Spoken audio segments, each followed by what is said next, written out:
లో hard training చేస్తున్నావా కానీ రిజల్ట్ రావట్లేదా? రీజన్ తెలుసా? సరే చెప్తా విను.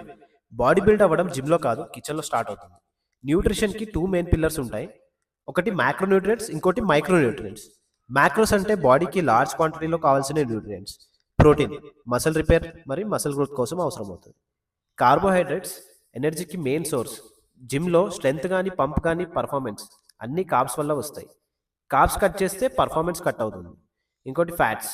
ఫ్యాట్స్ హార్మోన్ సపోర్ట్ చేస్తాయి, జాయింట్ హెల్త్ ఇంప్రూవ్ చేస్తాయి, లాంగ్ టర్మ్ ఎనర్జీ ఇస్తాయి. ఫ్యాట్స్ లేకుండా బాడీ ప్రాపర్గా ఫంక్షన్ కాదు. Now second important part micro nutrients. Micros అంటే బాడీకి స్మాల్ అమౌంట్లో కావాల్సిన విటమిన్స్ అండ్ మినరల్స్. క్యాలరీస్ ఇవ్వకపోయినా బాడీని రన్ చేయడం మైక్రోస్ పని. విటమిన్స్ రికవరీ ఫాస్ట్ చేస్తాయి, ఇమ్యూనిటీ స్ట్రాంగ్ చేస్తాయి, ఎనర్జీ అండ్ ఫోకస్ ఇంప్రూవ్ చేస్తాయి.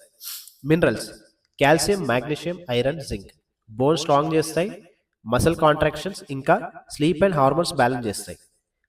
మైక్రోస్ లో అయితే ఎంత హార్డ్ ట్రైన్ చేసినా రిజల్ట్స్ స్లోగా వస్తాయి. ఫైనల్గా చెప్పేది ఏమిటంటే మ్యాక్రోస్ బాడీని బిల్డ్ చేస్తాయి, మైక్రోస్ బాడీని వర్క్ చేయిస్తాయి. రెండు బ్యాలెన్స్ ఉంటే రిజల్ట్ ఆటోమేటిక్గా ఫాలో అవుతాయి.